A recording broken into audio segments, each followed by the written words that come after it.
Hello everyone, welcome back to my channel to a brand new blog. তো আজকের এই ব্লগটা হলো all about our Shimla to Manali journey, then Manali sight seen, Manikaran, natural hot water, Atal tunnel and snow point, যেখানে we were lucky enough to witness snowfall. তো চলো শেষ পর্যন্ত দেখতে থাকো স্কিপ না করে, আর ভালো লাগলে please to like, share and subscribe to my channel. তো আজকে হলো 29th এপ্রিল, আর আমরা আমাদের শিমলার গ্র্যান্ড হোটেল থেকে চেক আউট করে রওনা দিচ্ছি মানালির উদ্দেশ্যে। আমি লাস্ট ভিডিওতে শিমলার top sightseeing places and Kolkata to Shimla journey নিয়ে ডিটেইলে একটা ব্লগ পোস্ট করেছিলাম, তোমরা চাইলে সেটা দেখে নিতে পারো।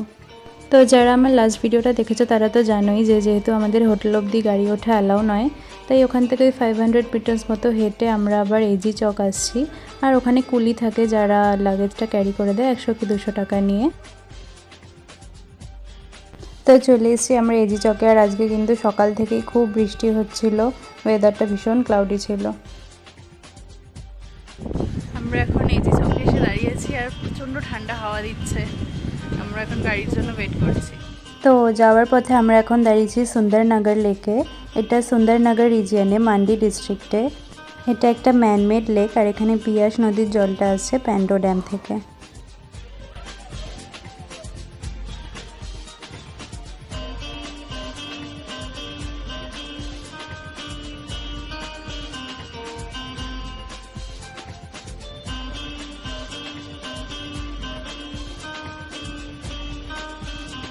এই যে চলে এসেছি আমরা প্যান্ডো ড্যামের ভিউ পয়েন্টে। এখানে প্রচণ্ড বেশি হাওয়া দিচ্ছিল, তাই আমি গাড়ির ভেতর থেকেই ভিডিওটা করলাম।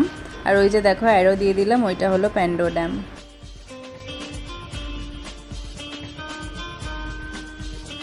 বৃষ্টি কিন্তু এখনও পড়ে যাচ্ছে, মানে সকাল থেকে কনস্ট্যান্টলি পড়ে যাচ্ছিল, আর যত বিকাল হয়ে আসছে তত ঠান্ডাটাও আরও বাড়ছিল। তো দেখো সামনে হলো টানেল নাম্বার 11, মানে চণ্ডীগড় থেকে যখন মানালির দিকে যাবে তখন এটা 11 নম্বর টানেল। এটা থেকে বেরিয়েই আবার আছে টানেল নাম্বার 12, মানে এরকম পরপর সব টানেলগুলো আছে।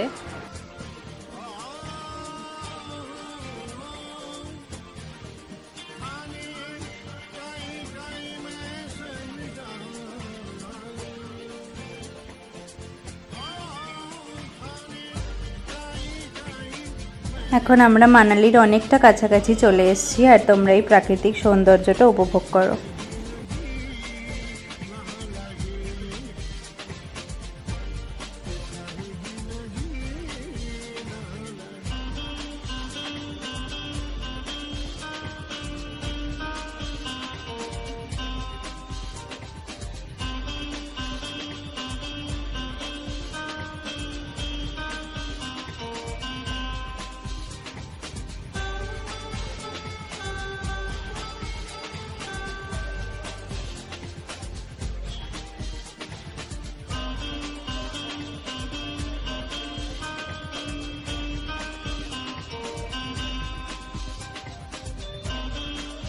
তো সিমলা থেকে মানালি যাওয়ার পথে অন দ্য ওয়ে পরে হলো কুলুর বৈষ্ণোদেবী মন্দির, যেখানে আমরা গাড়ি থেকে নেমেছিলাম ঠাকুর দর্শন করব বলে।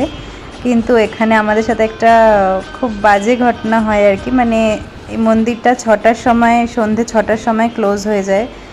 তো আমরা যখন পৌঁছি তখন ঠিক ওই 6টা বাজতে 5 বা এরকমই বাজছিল, মানে 6টা ছুঁই।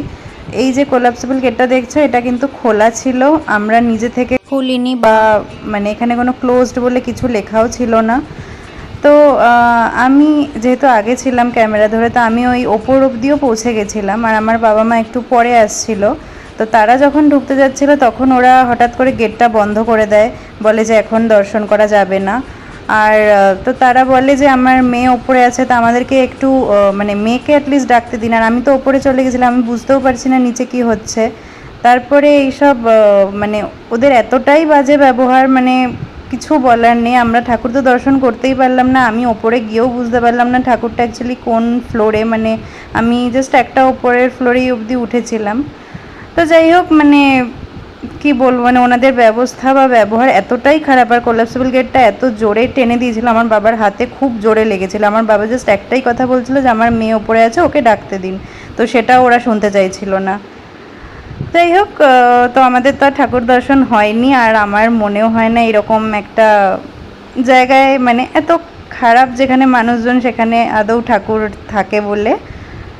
তো নেভার মাইন্ড, তোমরা আসলে অবশ্যই দেখতে পারো। এটা সম্বন্ধে কোনো ইনফরমেশনই আমার কাছে নেই যে মানে ঠাকুরটা অ্যাকচুয়ালি কোথায় ছিল বা কিছু। যাই হোক,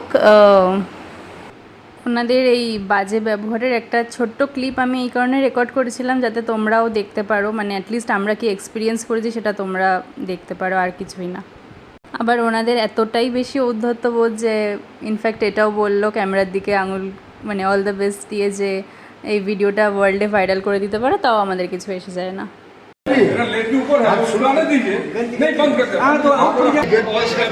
बर्ड में कर दो, आप इसमें फर्क पड़ेगा। आप पूरे बर्ड में करो, ऐसा जाओ मोबाइल में जैसे তো যাই হোক, তারপরে আমরা চলে এসেছিলাম কুল্লুর এই শল ফ্যাক্টরিটায়। এখানে এমনি সুন্দর ডিজাইনের সব রকম সোয়েটার, ছেলেদের মেয়েদের বা টুপি, জ্যাকেট, শাল, পঞ্চু সব কিছুই ছিল। তো আমরাও এখান থেকে দু একটা জিনিস কিনেছিলাম, তোমরাও চাইলে আসতে পারো। তো ওগুলো ছিল ফার্স্ট ফ্লোরে, আর এটা হলো গ্রাউন্ড ফ্লোর। এখানে ড্রাই ফ্রুটসও আছে, যদিও এগুলো আমরা কিনিনি বা টেস্ট করেও দেখিনি। গ্রাউন্ড ফ্লোরেরই আরেকটা দিকে ছিল এই ওয়েভিং মেশিনগুলো, আর এখানে একজনকে দেখলামও আমরা, যিনি বুনছিলেন। সত্যি ওনাদেরকে দেখলে বোঝা যায় যে আমরা যে শাল বা সোয়েটার যেগুলো হ্যান্ডমেড হয় আর কি, যেটা পরি, তার পেছনে কতটা হার্ডওয়ার্ক, পেশেন্স আর স্কিল লাগে। তো ফাইনালি আমরা এখন যাচ্ছি হোটেলের দিকে। আমাদের হোটেল পৌঁছতে পৌঁছতে মোটামুটি 8টা সাড়ে 8টা বেজে গেছিলো।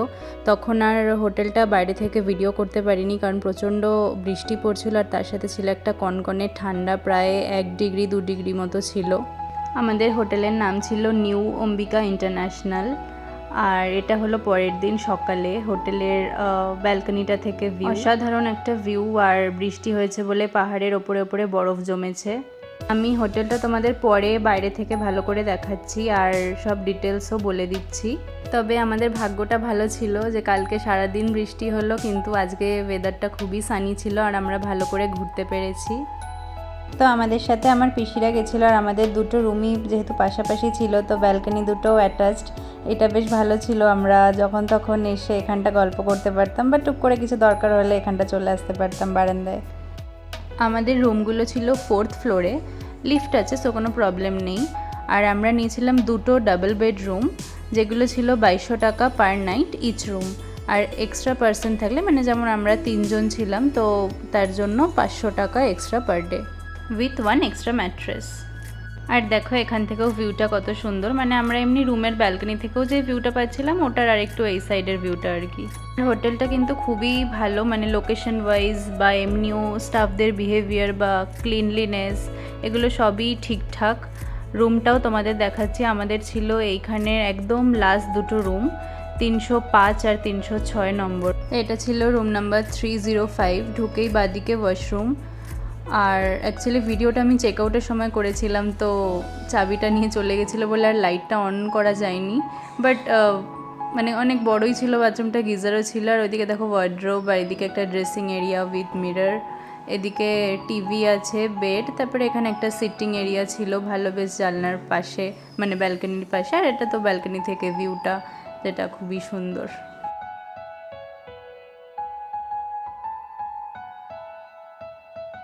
এই যে এটা হলো হোটেলটা বাইরে থেকে, নিউ অম্বিকা ইন্টারন্যাশনাল লেখা।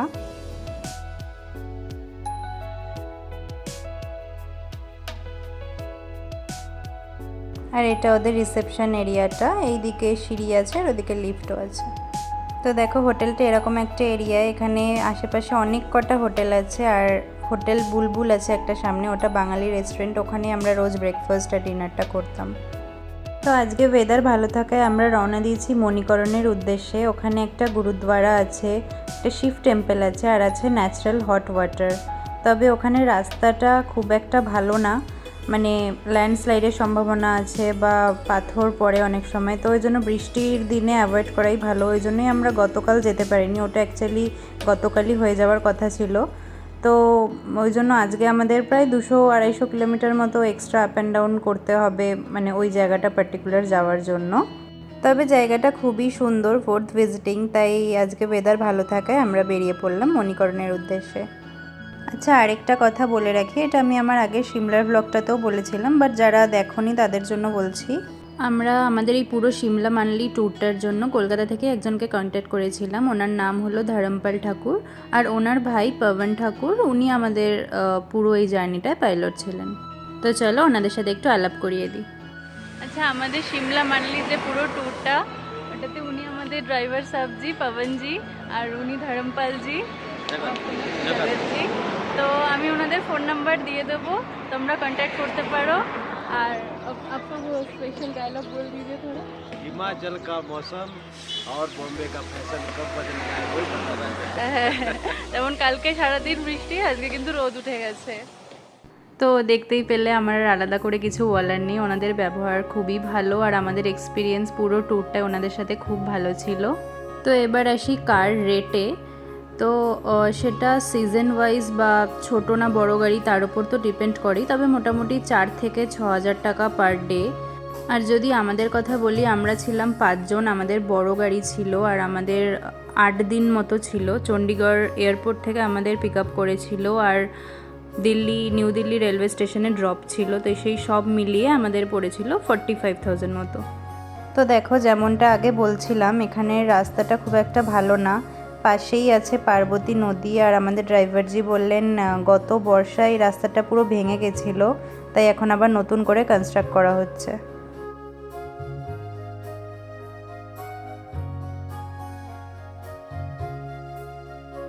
এই যে দেখো পেছনের রাস্তাটার অবস্থা, গাড়ি সব লাইন দিয়ে দাঁড়িয়ে আছে আর একটা একটা করে পাস করানো হচ্ছে। আর এটা হলো মণিকরণ যাওয়ার পথে পার্বতী নদী।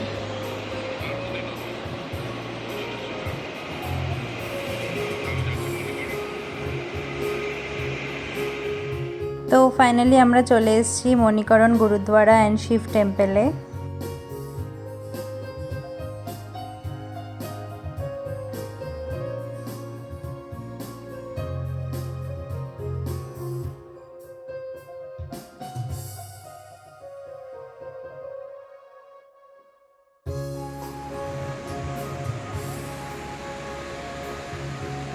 এই যে দেখো বাদিকে এত গরম জল বেরোচ্ছে যে ধোঁয়া উঠছে।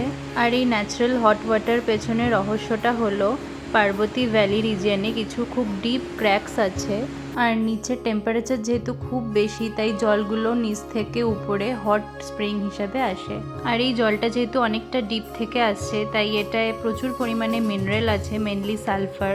আর সালফার স্কিনের কোনো ডিজিজ থাকলে সেটা খুব উপকারী, তাই এখানে ওইদিকে দেখো অনেক লোক, মানে এখানে এমনিও অনেক লোক স্নান করে এই গরম জলটায়।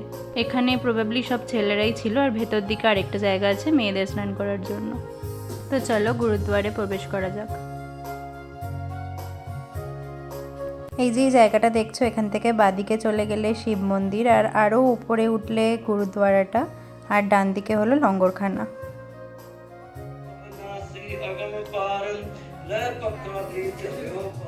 গুরুদ্বারা দেখে এখন আমরা চলে এসেছি শিব মন্দিরে। এখানে চারপাশে অনেক দোকান ছিল, মেইনলি পুজোর যা যা উপকরণ লাগে সেইগুলোই বিক্রি হচ্ছিল, আর জুতো রাখার জায়গাও ছিল। এখানেও আছে ন্যাচারাল হট ওয়াটার, দেখো কত ধোঁয়া উঠছে। আর এখানে কিছুটা করে চাল কাপড়ে বেঁধে বিক্রি হচ্ছিল, আর সেগুলো সবাই কিনছিল আর সুতোয় বেঁধে এই গরম জলের মধ্যে ডোবাচ্ছিল, আর মুহূর্তের মধ্যে ভাত হয়ে যাচ্ছিল। এখানেও দেখো কতগুলো মাটির পাত্রে চাল দেওয়া আছে যেগুলো নিমেষেই ভাত হয়ে যাচ্ছে, আর এগুলো মন্দির বা লঙ্গরখানার জন্যই হবে।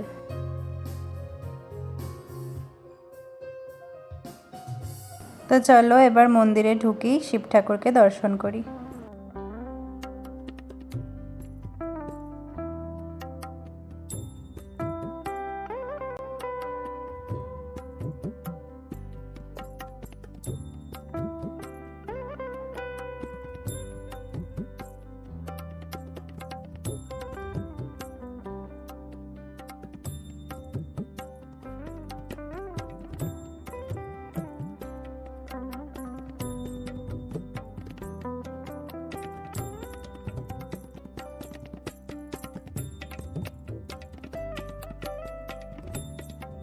তো মণিকরণ থেকে ফেরার পথে আমরা এখানে একটু চা খেতে দাঁড়িয়েছিলাম, আর ওইখানে দেখো ওই যে বৈষ্ণোদেবী মন্দিরটা, মানে এটা সেই সেম রাস্তাটা যেটা দিয়ে কালকেও আমরা হোটেলের দিকে যাচ্ছিলাম। আর এই রাস্তাটায় অনেক কটা রিভার রাফটিং পয়েন্টস পড়ে, তো তো সেরকমই একটা পয়েন্টের সামনে আমরা দাঁড়িয়েছিলাম, আর বেশ অনেকেই রিভার রাফটিং করছিল, আমরা সেটা দেখছিলাম। বেশ ভালো স্রোত ছিল কিন্তু জলটায়, দেখো বোটসগুলো কীরকম হচ্ছে।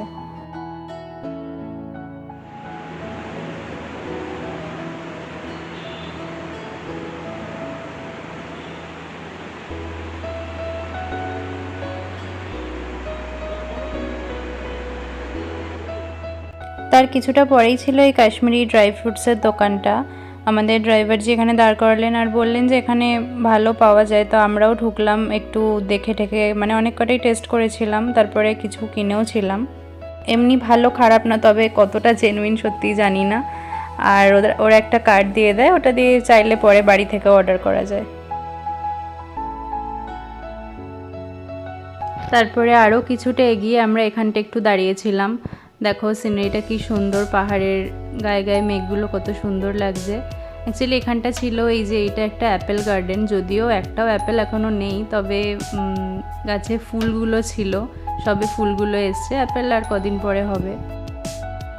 তো এখন আমরা চলে এসেছি মল রোডে, এদিকটা মেইন রোড, আর এই যে এই সোজাটা এটাই হলো মেইন মল রোডটা। সামনে মন্দির আছে, বাস স্ট্যান্ড আছে, আর এই যে এই বাদিকটা থেকে যে রাস্তাটা চলে যাচ্ছে এটাও মল রোডেরই পার্ট। প্রচুর দোকান আছে, কিছুটা গেলেই আমাদের হোটেল। Good morning everyone. আজকে হলো মে মাসের 1 তারিখ, এখনো রোটাং পাস খোলেনি, তো আমরা ওদিকটা যেতে পারবো না, প্রবাবলি ওটা মে মাসের এন্ডের দিকে খুলবে। তো আমরা আজকে যাবো Atal tunnel, Sissu, Solang, snow point এগুলো। আর থ্যাঙ্কফুলি আজকে ওয়েদারটাও মানে সেই মেঘলা হালকা একটু আছে, বাট অ্যাটলিস্ট রোদ উঠেছে, মানে সেদিনকে মতো বৃষ্টি হচ্ছে না। তো আশা করি এরকমই থাকবে আর আমরা ভালো করে ঘুরতে পারবো। তো দেখতে থাকো। তো আমরা বেরিয়ে পড়লাম স্নো পয়েন্টের উদ্দেশ্যে, আর আমরা সত্যিই লাকি ছিলাম, কারণ দুদিন আগে অবধিও এত বৃষ্টি হয়েছে যে আমাদের ড্রাইভারজি বললেন ওখানে প্রায় 6000 মতো লোক আটকে পড়েছিল। মানে তারা গেছিলো, তারপরে এত স্নোফল স্টার্ট হয়ে গেছিলো যে রোড ব্লক হয়ে গেছিলো। তো গতকাল মনে হয় তাদের সবাইকে সেফলি নিয়ে আসা হয়েছে ওখান থেকে। তো আজকে আবার সব ঠিকঠাক, তাই আমরা আবার যাচ্ছি। বাট আজকের ব্লগটা কিন্তু খুব বেশি বড় হয়ে যাচ্ছে। আমি এখনও 2 দিন কভার করতে পারবো না এই ব্লগটায়, মানে আজকের দিনটা প্লাস কালকে মানলি সাইট সিন। তো আই প্রমিস নেক্সট ব্লগ খুব তাড়াতাড়ি আসবে এই 2 দিন নিয়ে। তোমরা প্লিজ চ্যানেলটা সাবস্ক্রাইব করে নাও, যাতে আমি ভিডিওটা পোস্ট করলেই তোমাদের কাছে নোটিফিকেশান যায়। আর কেমন লাগলো সেটাও কমেন্ট করে জানিও, বা কোয়েশ্চেন থাকলেও কমেন্ট করে জানিও। একটা লাইক করে দিও আর শেয়ার করো সবার সাথে ভালো লাগলে। থ্যাংক ইউ, বাই বাই, সবাই খুব ভালো থেকো। দেখা হচ্ছে নেক্সট ব্লগে খুব তাড়াতাড়ি।